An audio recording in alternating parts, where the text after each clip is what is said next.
Musical linguistic objects.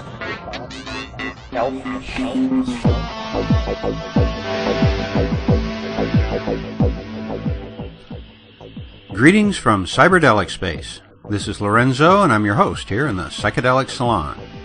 And to begin with, I would like to thank some of our fellow saloners who made donations, either directly to the salon or by buying a copy of my Pay What You Can audiobook, my novel, The Genesis Generation. And these generous souls are Eric R., Jeffrey S., Joshua M., Franklin H., Paul D., Katua, Paul W., JLR Murals, and I'd also like to thank Carl S. and the rest of our fellow saloners who have contributed to Dennis McKenna's Kickstarter project, which I'll mention again at the end of this podcast. Also, there is one of our fellow saloners who has gone way over and above the Call of Duty, and that is John J., whose second donation this year has now made him one of our top 4 all-time donors, someone I think of as a patron. And here's the note that John sent along with his very generous check. I'd like to read that for you now. Hey, Lorenzo, just finished listening to the last 2 Bruce Damer talks that you put up, and it certainly helped to snap me out of the bad funk that I was in. In gratitude, I'd like to give you another chunk of my corporate slave wages to help cover your costs, because quite honestly, I wouldn't be the rock star programmer that my company thinks I am if I didn't have the salon to lift my spirits here in my gray-walled cubicle. Thanks again for your work and dedication. Sincerely, John. Well, John, your letter really touched me, and particularly in view of the fact that I, too, spent many a long, dull year in a gray-walled cubicle cutting code.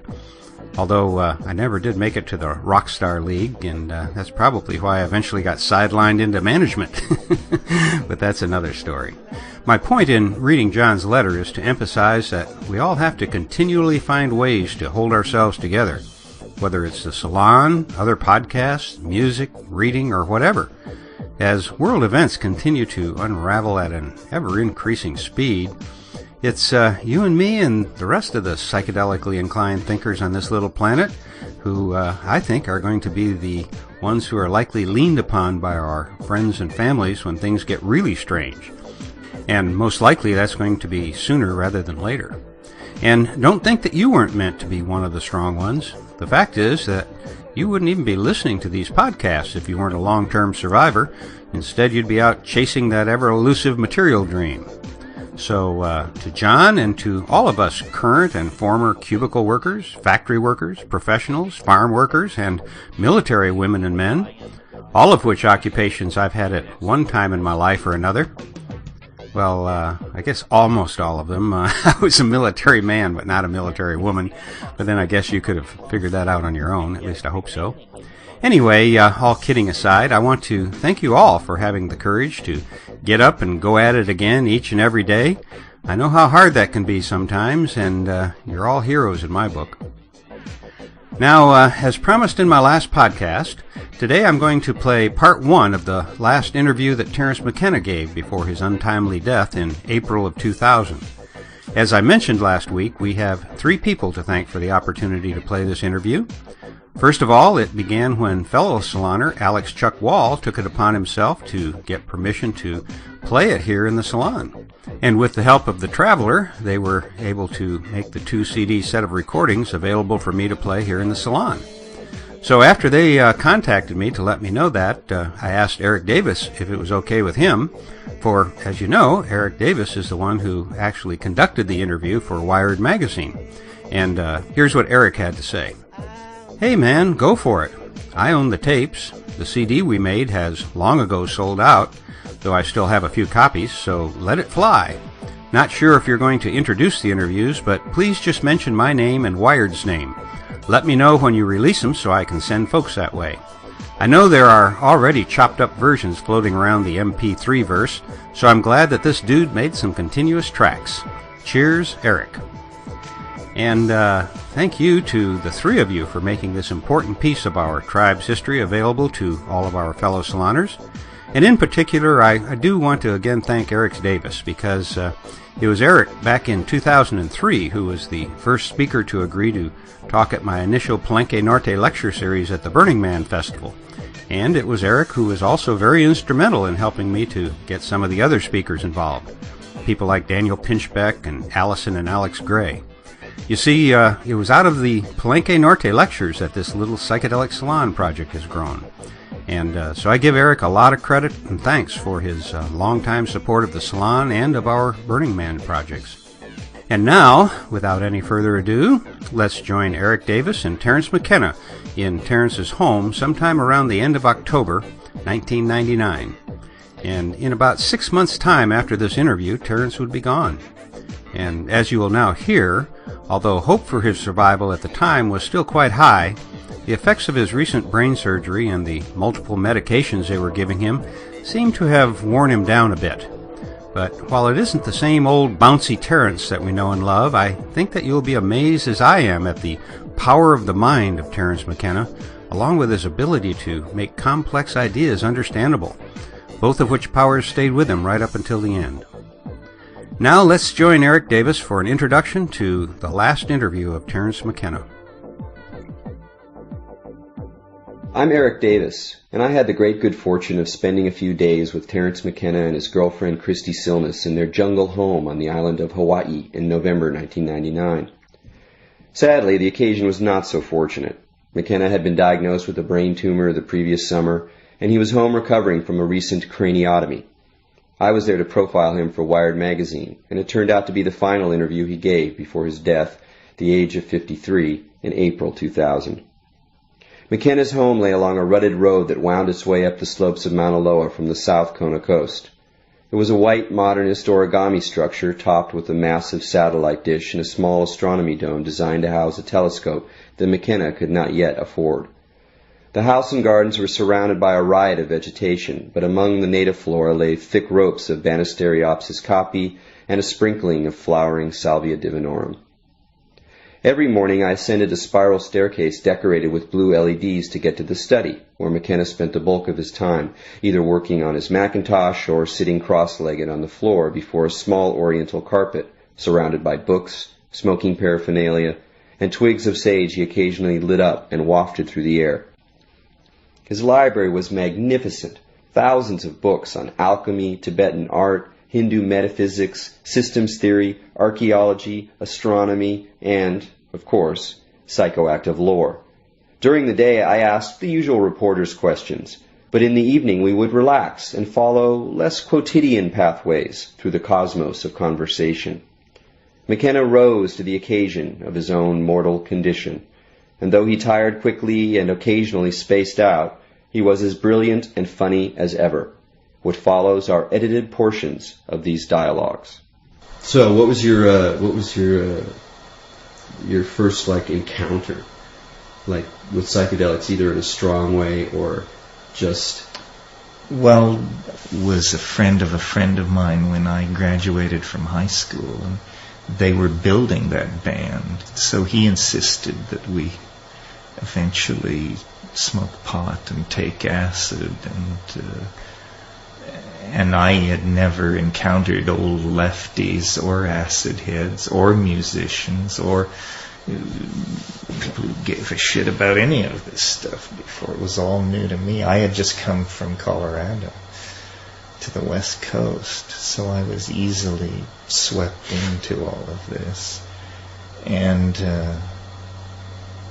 he and his friends were into who was that strange heroin-based comedian? Lenny Bruce. No, not Lenny Bruce. Stranger, more heroin-based. The guy who did the thing about Dinez. Lord Buckley. Oh, okay. Yeah. And they were into all of this stuff. And I had been studying the Evergreen Review for a couple of years trying to figure out what was going on with the culture. But when I finally got to the scene and all this acid and all this left-wing politics and all that, then I understood. And so anyway, he turned he basically turned me on. And were you kind of fascinated from the get-go?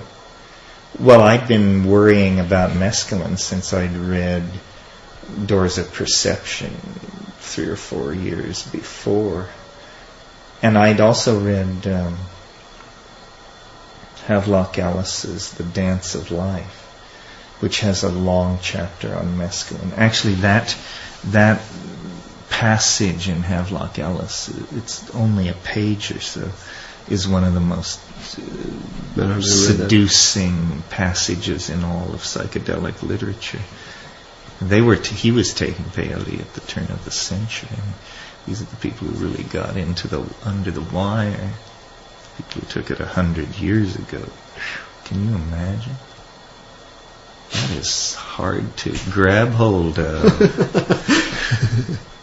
But were you always sort of partly as much influenced by the kind of alchemical, mystical historical books you read in some way, as well as like the more primal, evolving? Well, I was raised by Catholic rationalists, so it's hard to square that. In other words, you would run around spending part of your time trying to understand the nature of guardian angels, and the rest of the time grappling with fairly rational concepts. I mean, my family's basic orientation was mining, and not science in the sense of degreed science, but my father was an electrician, my uncles ran radio and television repair shops, and my father flew, navigated, did radio. So, but I did spend a lot of time grappling with shit like the nature of the soul, and the nature of sin, and all of these imponderables, And of course what you end up doing is you end up reading scholars of mysticism. And then I would read about what John of the Cross or somebody else got hold of, and then I would try for it. And I don't recall getting too far, but... when you were still... quite young. Right. Yeah. When you were still thinking in a Catholic mode. Yeah, because it was all religious mysticism. Right. There was no other form of mysticism before Huxley published his books. I mean, it was somehow... for Catholics, there was no other form of mysticism. There was Ouspensky-itis and Gurdjieffianism and all these peculiar... But none of that was quite kosher.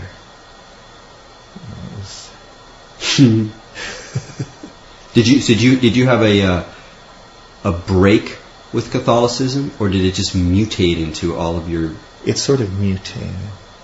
I read Jung, is what happened. I first read Psychology and Alchemy, and that led me on to the other one, which is deeper about all of that. It's something about the nature of the Christos and alchemy, and then I saw how these geographically defined religious impulses could be part of some broader, deeper thing. And alchemy, it was a revelation to me. All that. I didn't get religious history from the church the way I got it from Jung.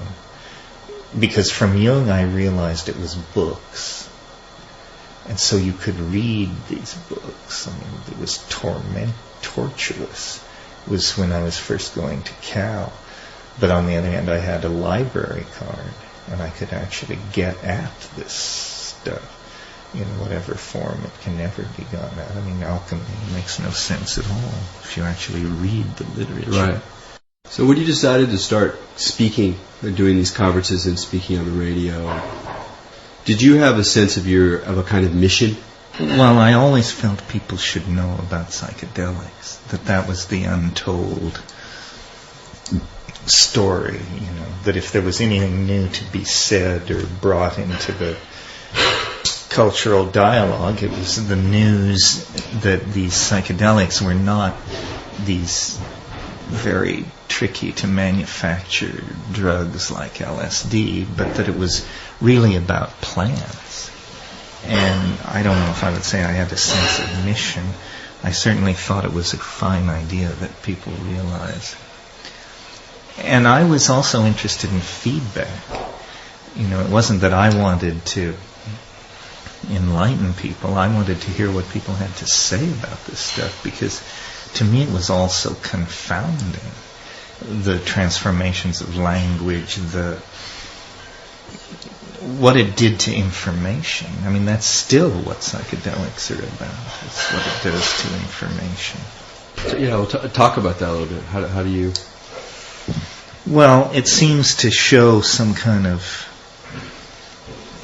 how would you put it? Some kind of universality of source, or some language is not syntax, it's not grammar, it's none of these things. It's some kind of divine, you could almost call energy, which flows out of objects and situations. Everything wants to communicate.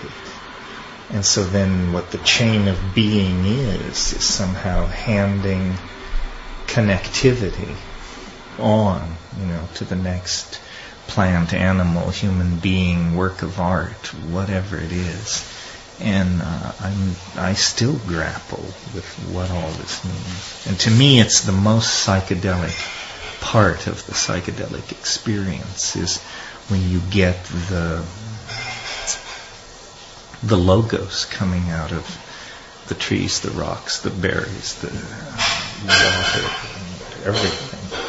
And it's the most Taoist part of it. It's where nature becomes transparent to its own intent to communicate, or something like that. Are you when you think back of what you felt like you were involved with in the mid '70s in terms of propagating the psychedelic experience, and you sort of felt that this is, in a way you were being one of a number of Johnny Appleseeds. When you look now at what happened, or emerged from that, are you disappointed in some ways? Or... No, I don't think so. Considering the fact that for the past year or so, or maybe longer, it's been legal to grow mushrooms in Holland and purvey them, I would say all the goals were met. The thing was brought into human cultivation. It'll never leave it.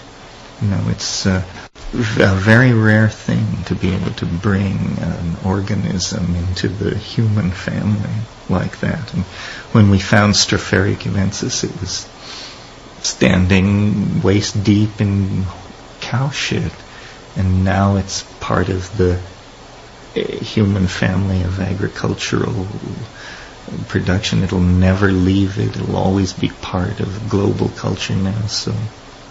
And do you think that, do you have the feeling that in some sense it will remain, at least for the foreseeable future, a somewhat marginal road, like a path that a certain temperaments or characters inside of the social matrix of reality have recourse to, but that don't really dominate? Sure, because if they really wanted a lot of psilocybin, you would do it differently. You would grow it in enormous vats of liquid that were the size of railroad cars, and you would produce millions of hits within days of scaling up. So, no, what it is it's a folk technology at the margin of civilization, and an underground technology for the production of these drugs. Like, I understand you can make methamphetamine out of Clorox and some other shit. I have no idea, but it sounds very similar, very simple. Well, so this kind of, at the edge of things, knowledge is very critical to, and that's where the shamanism is in the culture, the tricks of the trade. So the shamanism enters because that's an inevitable. Well, these are esoteric secrets, how to make drugs, and the drugs are change minds and make money. So inevitably it's going to be part of where some kind of negotiation takes place. Negotiations like that rearrange the morphology of the social, or the mind space of the people there. Well, what do you think constitutes a postmodern shaman? Someone who's legitimately doing shamanic work and not sort of acting out of fantasy or playing some game of like identification with the other. Well, I think you have to know your pharmacology and trust that you know it, and then trust it sufficiently that you're willing to lead people with confidence through these places. These ayahuasca psychiatrists are very courageous and have built up sets of metaphors and assumptions that I think are probably true, or true enough. But it takes balls to hold your ground with this stuff, you know. That must have been interesting, the sense that you were propagating the Philosopher's Stone to brethren. And it was going many other places. Yeah. A lot of people were interested. No, that's what I meant. I mean, through the whole sort of network of free culture. Explorers. Yeah. Well, and it wasn't so much the mushroom, it was the information, you know, the knowledge of the technique. It was like the atom bomb or something. It was not whether you had it or not, it was whether or not you knew how to do it. And so it's interesting to see the way that other plants now, I mean, if the mushroom parasited on print pamphlet technology, now the more emerging plants that are re-encountered have a different propagation device of information, if that's the forward. Yeah, in one case, Brazilian cults. In another case, almost landscaping, like salvia.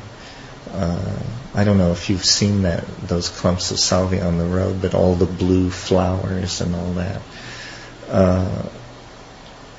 Yeah. The mushroom is the most insidious and amusing because it seems to associate itself with human beings. Like, for instance, one of the densest psilocybin ecologies in the world is Oregon and Western Washington.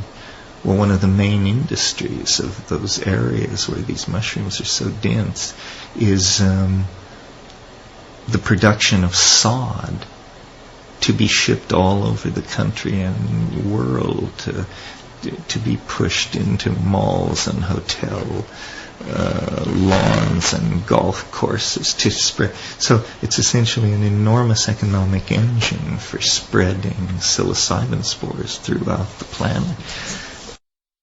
What happens to people that lets them tune into a deeper level of intent, that wakes them up from the spell of mere consumerism and the kind of subjectivity that is, the manipulation of images and desires that constitutes consumerism and which dominates many people's lives? Well, then they probably head for deeper values, either Buddhism, shamanism, their own, whatever lies in their own ethnic background. Because in fact, civilization is a carnival. I mean, it's a cheap, It's a delusion of a solution. So anybody who sees past the front door probably wants really real structured values. And so that's where all the conservative resistance comes from. The fundamentalist Christians, Orthodox Jews, Buddhists, all of these people are saying, well, hey, wait a minute, we don't want to go down this path only so far. And that's probably a good break. Otherwise we would create a civilization that was essentially a mall.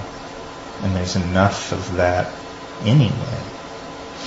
So in that sense, that turn towards deeper values, even if sometimes they take a conservative form, is ultimately a kind of healthy balance to just the sheer rush toward novelty. Yeah, I think so. And do you see psychedelics playing a role in opening up that kind of? It depends on how it's presented. It depends on the psychedelic. If it comes along with some wizened 90-year-old Indian from South America, it's hard to see that we're abandoning ourselves to the trivial and the concocted. And so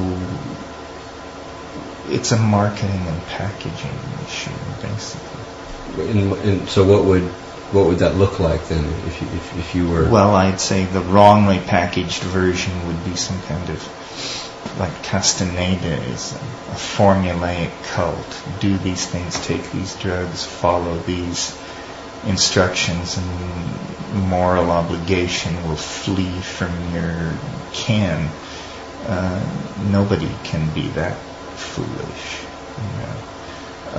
If, on the other hand, you sincerely pursue this stuff, grow the plants, try to understand it, try to revivify the rituals and figure out what it's all about, well, that's an authentic push towards spirituality, and a very authentic push towards spirituality, and probably fruitful. Do you think in that process the actual handling of the plants, growing them, getting to know their cycles is necessary? Yeah, because that's the level, that's the speed, that's the speed on which nature makes this stuff, brings it to the surface and invites its contemplation. And it's also probably the right speed at which to assimilate this stuff, to come to terms with it. So in that sense, part of the problem with synthetic psychedelics is that they'll fit too easily into a kind of consumerist model. Lifestyle, right. That it's not a product. It's not something you get the drug of the month or something.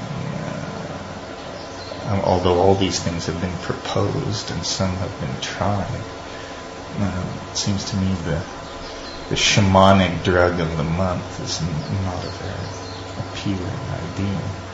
What are the emotional, psychological, ethical expressions of really kind of genuinely long-term good psychedelic people? What is the long-term ethical expression of the good of psychedelic people? Yeah. Well, it's some kind of effort to separate shit from shinola. In other words, it's some kind of effort to distill a truth from the blooming, buzzing confusion of the universe. So it's a branch of, I don't know what you would say, cognitive science or something like that. It's an effort to define the human essence away from its content or something like that. And you see what I mean? Explain a little more. Well, it's it's a branch of psychology. It's a self-study in psychology. So anybody who's taking psychedelics is, I assume, trying to present a truer image of themselves to other people and the world through this process of distillation of understanding. And that's where the connection to alchemy and all that comes in. This distillation of essence away from the dross, confusion, and Gnostic muck of the world is a kind of like a Jungian individuation process or something like that. And that manifests in the call, even in normal life, to present it yourself, articulate oneself differently. I think so, yeah. And causes people to be willing to take chances, both pharmacological and sociological, by being involved in something so marginal, you know. Because in the big civilizations, this kind of shamanic stuff is definitely very marginal. Most people just don't do it. Do you feel that characterizes the overall, or in some significant way, the kind of people that you've met for the last... It depends on how often they do it. You know, some people are doing it because their friends are doing it. Some people are doing it because they're feeling some kind of social pressure. But the people who are really called to do it are rare. You know, the people who say, well, I get loaded 10 times a year on high-dose psychedelics, or 6 times a year. That's a lot. I mean, that means your lifestyle is pretty much defined by all that stuff.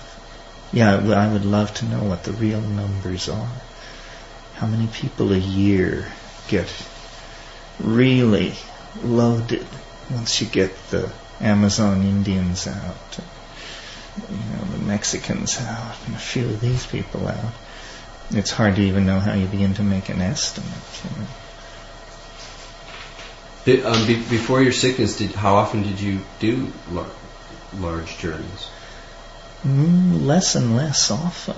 I mean, I noticed that through the 90s, but maybe 4 or 5 times a year but I always felt never enough, you know. Never enough. So do you have the sense that the tripping, you, on some level, are getting something done? The tripping is getting something done? Yes, done? that there's something being worked out, like continuously and progressively?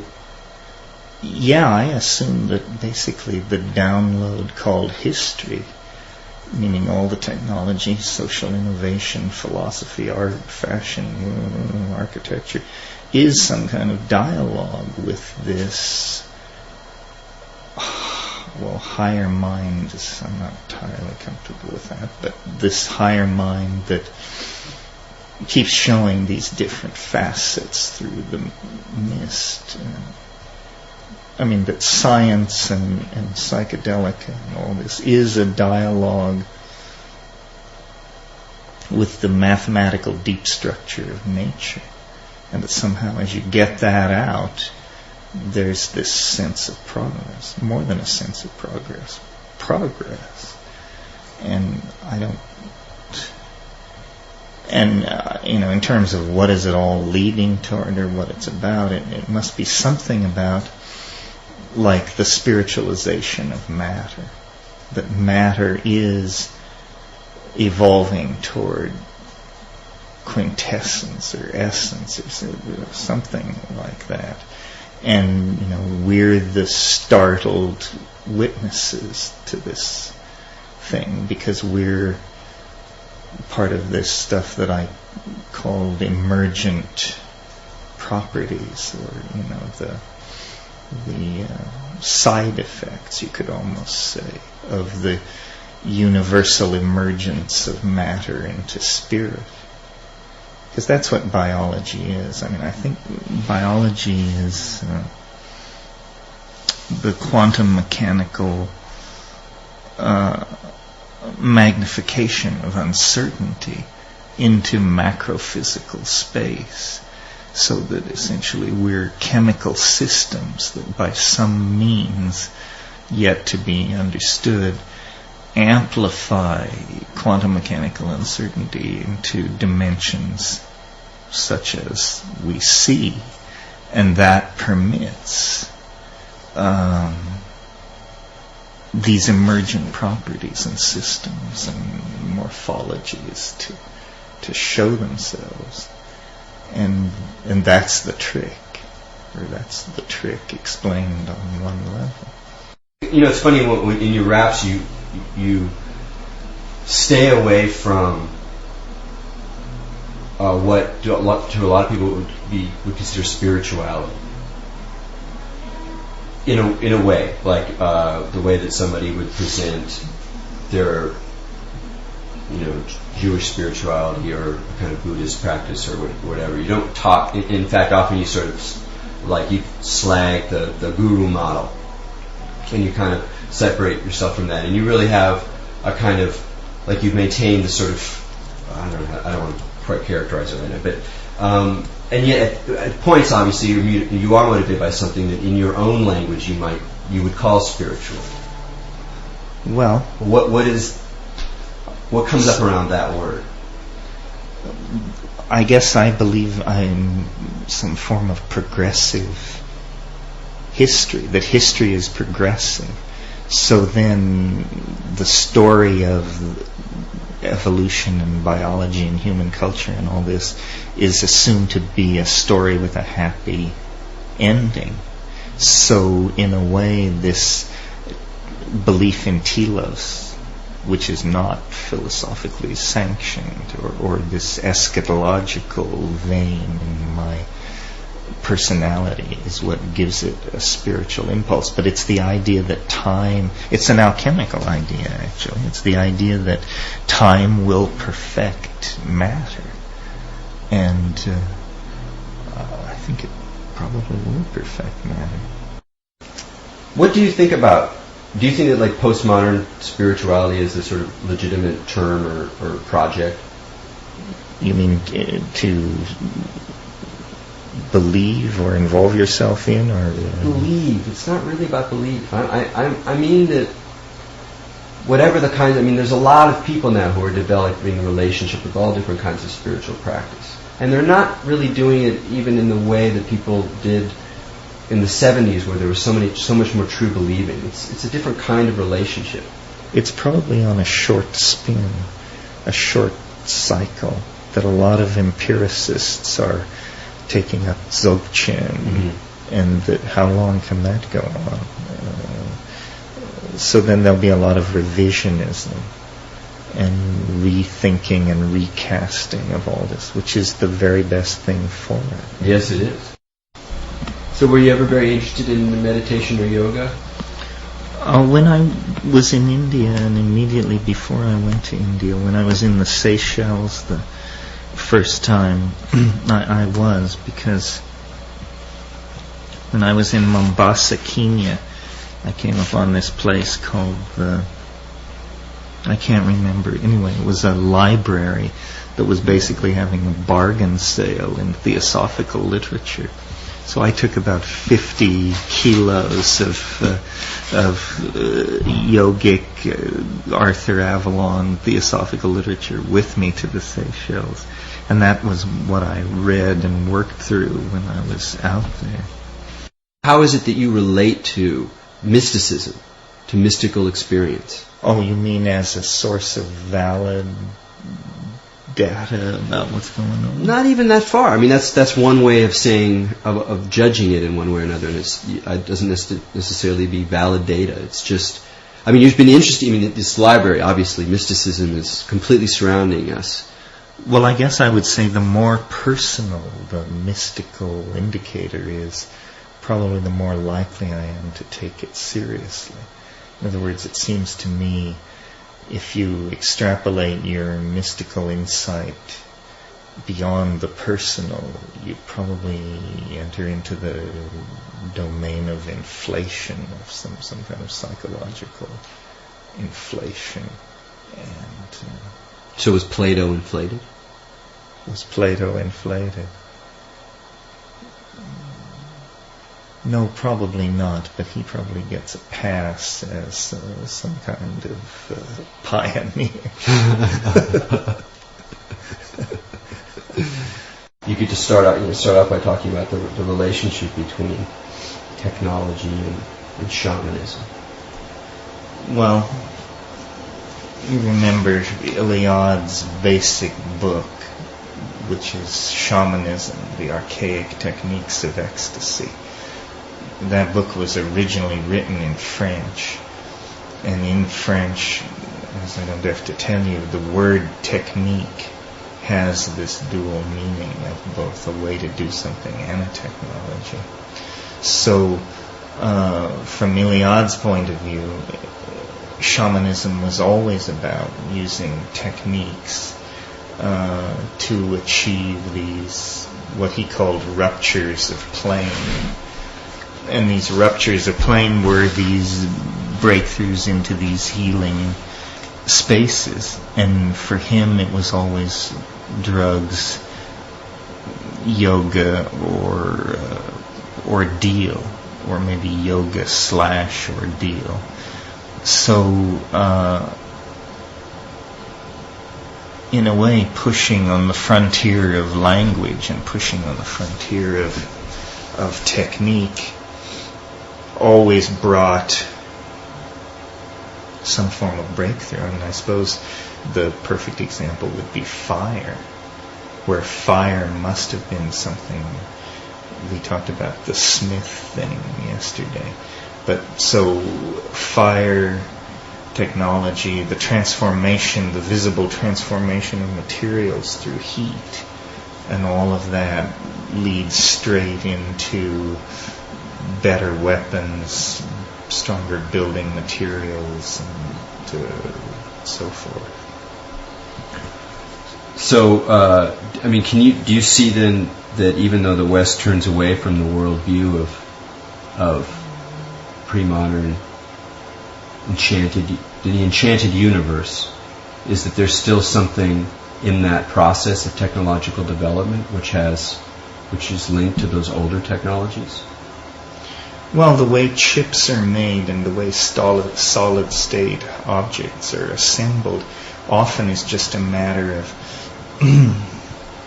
bringing a mix of materials to a certain temperature and a certain proportion of materials, and then standing back and letting the laws of physics rearrange the atoms so that electricity or information or something flows through this in an unexpected way. So I think we're still involved in discovering what can be coaxed from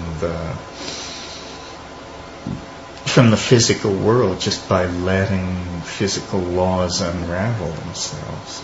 And that seems to you connected with the operation of doing that goes farther back than just modern science. Yeah, at low temperatures it's about psychoactive drugs and brewing and combining biological materials. And then at higher temperatures it becomes about this other thing. And one of my alchemical readings of modernity is that electricity is a kind of element in the old sense of element, and that it has certain properties that evolve as you develop almost a shamanic relationship with it, in the sense of using it and developing a relationship with electrical potentials. Uh-huh. And that sets up that interjects a kind of life into the human organism that fundamentally changes it, because it's introducing this element of electricity which has certain properties of communication. I mean, electricity is very strange. It's pretty far out stuff. You just laid out like electricity to somebody and just kind of said, these are how these fields work, and they're not actually da-da-da-da. It's like total science fiction. We're just sort of used to that story. Right. It's an amazing thing, and those potentials are being then introduced into human communication. So that fundamentally changes them, and I think spiritualism is like a reflection in the archetypal imagination of modernity about the kind of communication that is introduced by electricity. Interesting. It's sort of, McLuhan had this idea about the third person of the Trinity, the Holy Ghost, was electricity, and the covering of the earth by the matrix of the Holy Ghost had initiated the third world age and all this. Right. And that picks up a line of thought that's been carried through since it first starts. I mean, the idea of electricity is born in an alchemical imagination. It's born at a point to the sort of Royal Society break, or whatever you want to call the genuine scientific transformation that split alchemy into this shadow realm of culture. But it comes up in that alchemical matrix. In Mason-Dixon, there are scenes in Philadelphia in the 1770s in coffee houses where electricity is being sold as a drug. You pay your money and then you grab onto this thing and they rip this thing around until it throws you off, and you pick yourself up off the floor and then go back and pay again and get more. Just this insane scene. It's funny to say, but you look at 20th century science, and even though its story has nothing to do with alchemy, that it really is this kind of fulfilling of visionary notions about the way that matter and energy and mind could be stitched together. Well, and it turns out it's all true. I mean, what 20th century science proved is you can actually do almost anything. And so, you want to change lead to gold, you want to create life, you want to store information in crystals, all these things. It's now come to pass, and much, much more besides, proving that matter is really magical material that you can pull off all these tricks with. So what is it about the alchemy that really kind of got you? The surrealism of it, the shifting imagery, the associational, the associational schemas are very attractive. They are. What do you think's behind them? Well, the basic concept is that somehow intuition and nature are reflective of each other. Until that hypothesis fails, we should probably hang on to it. Because look how far we've gotten. I mean, it is really bizarre how much of nature the human mind seems to be able to understand. I mean, my God, instruments are circling around Ganymede based on some guy in a powdered wig looking out his crenellated window, figuring out this shit. How did they pull that trick off? Well, that gets that whole thing about the sort of destiny of technology, or the way that it's like a white cane, and you're just feeling forward into the universe, and what is it all leading toward? How do you, in your own head, have come to, let's say, reconcile those two sides? The side that's mystical or fascinated by these questions of the soul, or the things that are beyond reason, and the intuition, and the way that you relate to reason, at least as it's sort of expressed through a certain kind of skepticism and a certain kind of love of science. Well, I still believe what the angel told Descartes, which is, nature is understood through the coordination of measurement and proportion. So really, nature is the study of proportion and the making of measurement. And there doesn't seem to be any problem in any... We have very powerful instruments for taking measurements and very powerful instruments now for modeling and constraining the data. And we're making progress. I mean, I think, in terms of stuff like the internet, human longevity, recovery of energy sources, and all this sort of thing, that humanity is probably in great shape for the next 100 years, if anybody gives a shit. But that kind of time scale. So you're not as sort of overwhelmed with a kind of dystopian scenario, which is obviously an easy thing to do when contemplating the future? Yeah, I think that dystopian in the sense of losing control of primary processes inside civilization, and so having like disease, fascism, economic breakdown, problems like that. Yeah. No, I'm pretty high faith in systemics. Do you see the internet as being both? Is that more of a hopeful direction, or can you see it also exacerbating the problem? No, I think it's more of a hopeful direction. The happy story I like to tell myself about the internet is someone in some tiny village up in Ontario or in Kenya or in Brazil somewhere who gets next to the internet and realizes, I can get out of this preposterous scene by simply, if I'm ambitious, if I just unleash my own ambition and the educational power of this, then I can go to the large city and conquer, go to the capital and export myself to somewhere else. And I assume this is happening because, you meet in the third world incredibly ambitious people who only by their circumstance are confined. Well, if you rearrange their circumstance, so if they want a degree in electrical engineering, all they have to do is be online night after night after night. That's pretty exciting. So how do you see that changing the kind of the cultural matrix or the emerging global culture? Well, hopefully it gives it a more international flavor, and people realize that there is I don't want to use words like a natural elite of native intelligence or something like that, but in fact there is something like that. I mean, smart people would be a fine thing to put them in charge for a while and see if that does any good.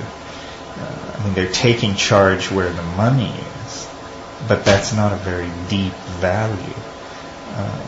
What if they took charge where the power and the actual, the morphogenetic intent was coming from? The design process. This is what.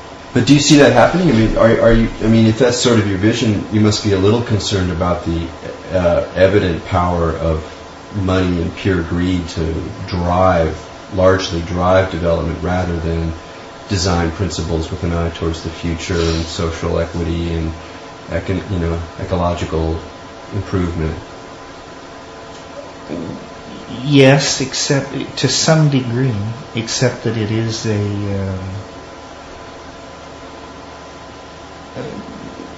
people who, Mao said or somebody said, to get rich is glorious. I'd say to get rich is modestly affirmable, something like that. There's no sin in getting rich, as long as what you're doing is not, making people into lampshades or something like that. It's better than a collectivist goal of some sort, it seems to me. How do you feel about that conjunction of media manipulation, money, and celebrity that's so dominant now? Well, you have to have something to sell. You have to have something people actually want. I mean, if you're selling the Rolling Stones, or you're selling Charles Manson, or you're selling something like that, you might get somewhere. But inherently, you can't sell that which is eternal, or it becomes, it turns against itself. So, and that's what defeated fascism. Nobody wanted it. It was ugly, ultimately. It's probably what defeated socialism. Cinder block housing facilities, all this rhetoric about, I don't know, social planning ran off the cliff in the 20th century. Maybe because there were too many people, or too much money, or not enough money, but something defeated all these utopian visions of how people might have lived. That's what I'm hoping doesn't happen in the next 25 years. What doesn't happen? That some lack of resource or vision doesn't reveal that we can't give enough people a bearable life. So we have to live forward into an age of revolution, social turmoil, and struggle for resources. It doesn't have to be this way. Do you see it going in that direction? Toward that kind of a struggle? That's my concern, that people and institutions not respond to need, and then what you get is a have-not situation. I mean, you wouldn't want the first half of the 21st century to look like the first half of the 20th century, with the equivalent of a Bolshevik dialogue, the equivalent of whatever soft leftism turned out to mean and be, because it turned out to mean and be not bloody much, as far as I can tell. I mean, there was a lot of labor unrest, some amelioration of some people's dilemma in the system, but the world is far richer than it appears to be, and that wealth is not trickling down or flowing down or making nearly as many people's lives as good as it could be. So far, it doesn't seem to have gotten out of hand. I mean, most people, if you give them a lot of money, they buy second homes and collect art. Well, this is not exactly like hunting down Serbs with your shotgun or something. These entrepreneurial capitalists, this is what they're doing. I mean, they're building vast wealth downstream for their children. It's probably, sort of like the invention of very large and stable sailing vessels. Whenever that happened, 200 or 100, 250 years ago, where suddenly a whole bunch of people realized, all we need is some money, not too much money. If we buy a ship and send it out to Indonesia and bring back a load of nutmeg, our children's children's children will never work again.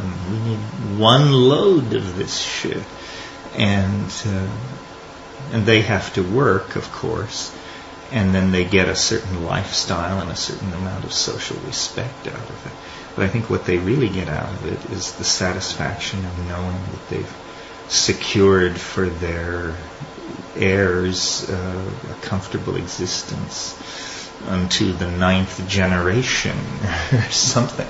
Well, it's interesting about that because that ties in with the genetics. If you buy into some evolutionary psychology, certainly at this stage of the game, one of the forms that would take is not merely like the logic that guides how you choose a mate, and the fact that your status and money might, if you're a male, bring you a foxier, younger babe than the schmo who's, shoveling shit.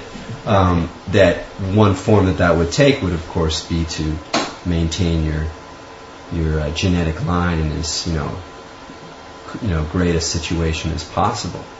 Well, and now people understand that this is what your genetic line is about, that to cope or to be in a Darwinian position of competition in this society means to have money, and not a little, not sufficient, but plenty, so that when you need to arrive and be met by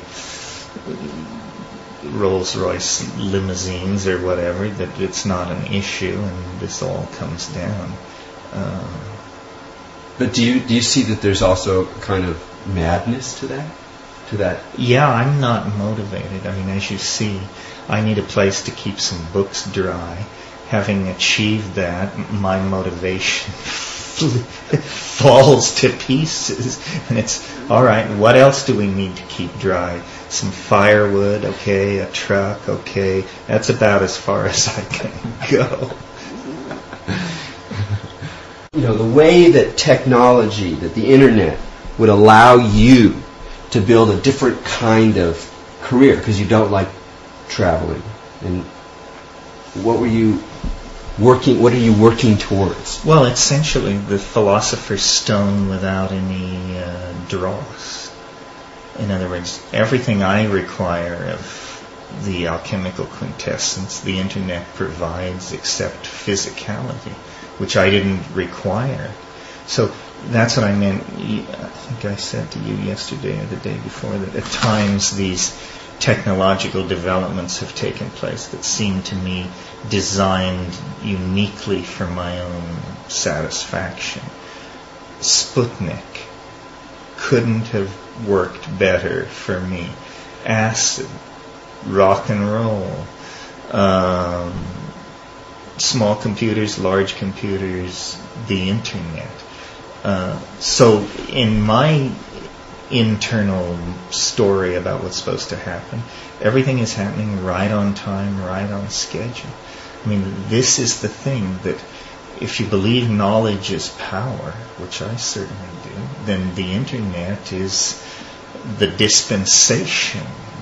The angels have landed, the aliens have unfurled their banner on this planet, and now let's see if information can liberate.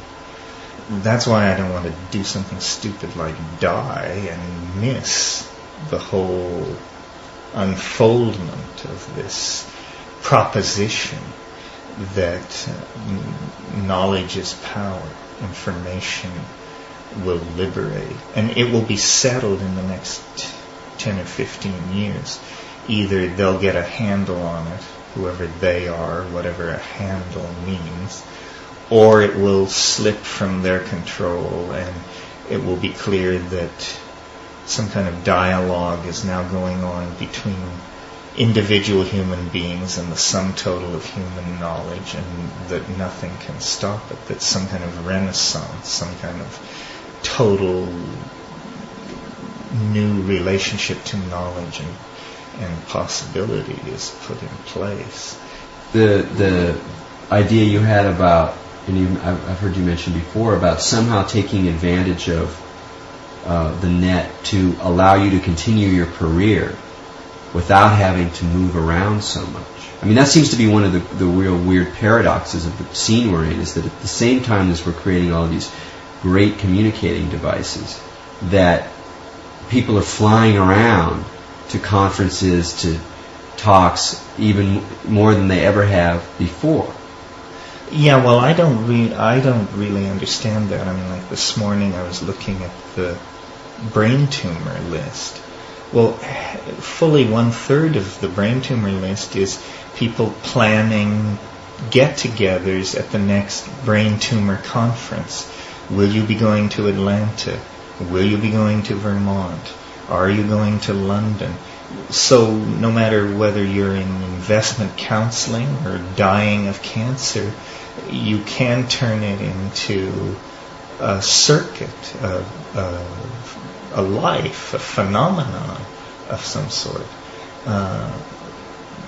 I'm not very interested in it. Well, you've done a circuit for a long time. I have, and I feel like I've paid my dues, and I feel like you have to be visibly at some of these things because you're marketed as a personality.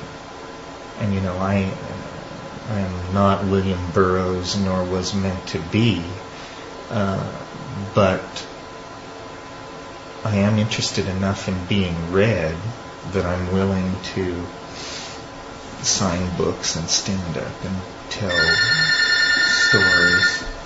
I'm interested a little bit of how you use the net.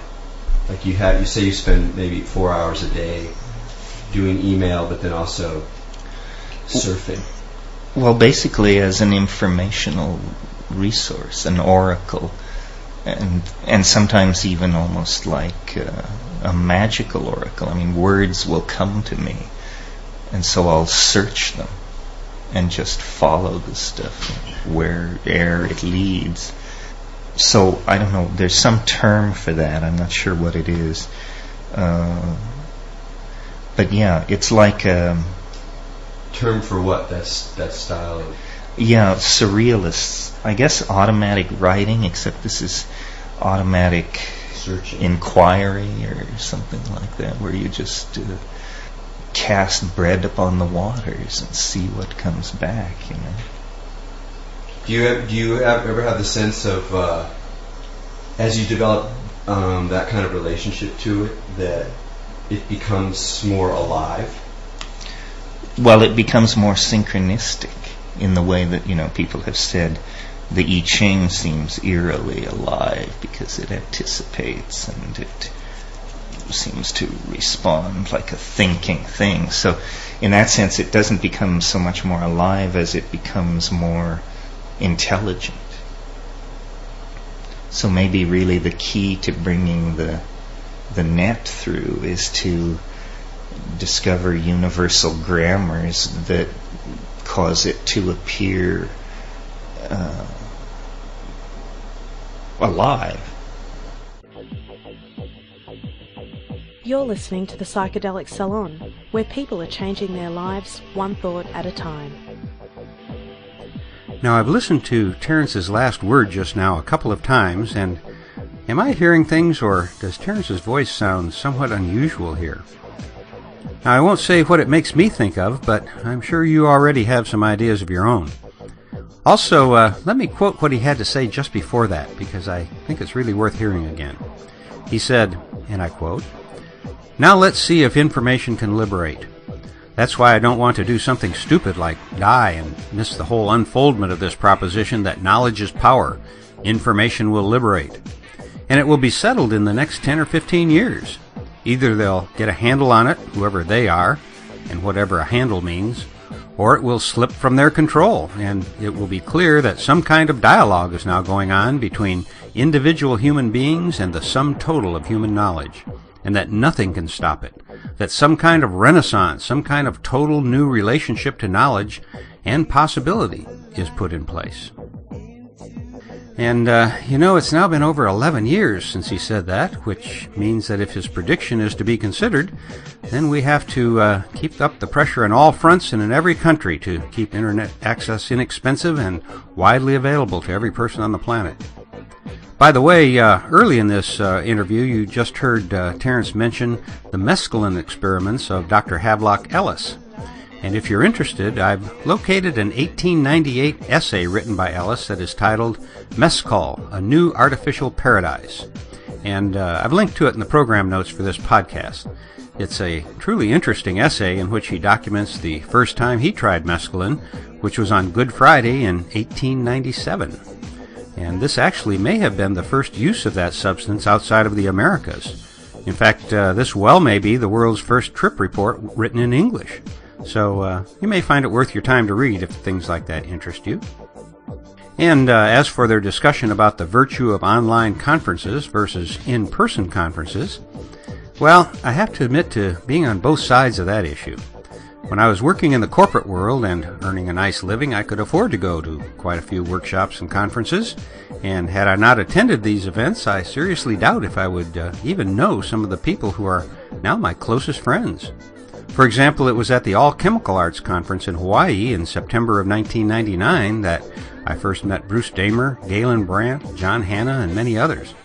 And it was at the Palenque conferences before that even that I met Daniel Pinchbeck, the Shulgins, and most importantly, my wife, just to drop a few names. So you can see how important these physical gatherings have been in my life. Yet, the problem with them is that they're quite expensive to attend, particularly if you are unemployed, and even if you are employed but have to travel to get to them. And that's not the fault of the conference organizers, by the way. These things are just plain expensive to produce, and more often than not, they lose money that their organizers have to come up with on their own. So the concept of online virtual conferences holds great appeal for me as well. And I hope that some of them will begin to pop up on the same scale as the in-person conferences.